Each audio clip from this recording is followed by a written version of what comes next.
It was considered unique in its day, a two-story city hall that contained every department of government, even the police car and fire truck. But the old city hall turned museum in the city of Pineville has fallen on hard times. Dave McNamara takes us there in the heart of Louisiana. This was a modern building when it opened in 1931.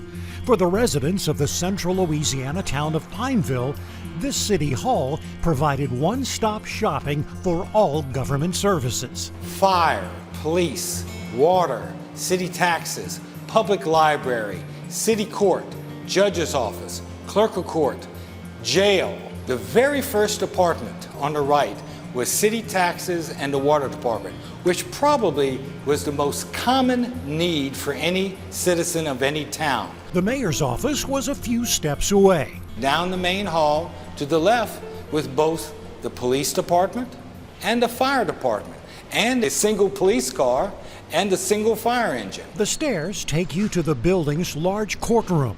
And when the court was not in session, it was also the library and the place where the city council held its meetings.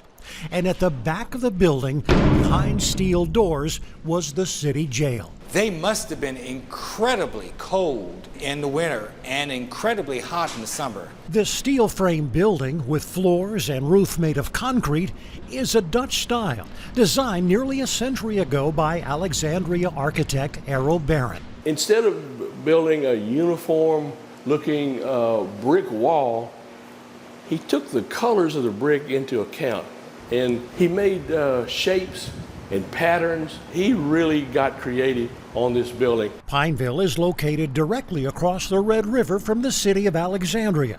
Folks began settling here in the early 1800s. And I mean everybody, called the Piney Woods. There were hills over here, and the shade trees of the tall pines gave some protection from the summer heat. People may not realize this, but the very first LSU was here in Pineville?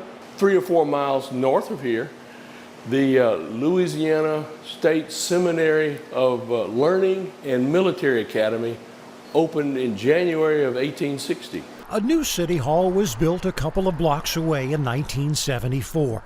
And with community support, this became a museum. But years of neglect caught up with the old building. It's been shuttered since the 1990s. The museum is intact. The fixtures are intact. They just need some attention, some renovation, some cleanup, some repainting, and some repairs to a few leaks in the building.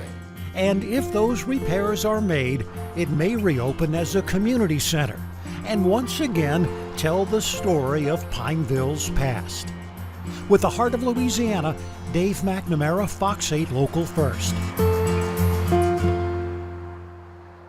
For more on the old Pineville City Hall and Museum, go to heartoflouisiana.com.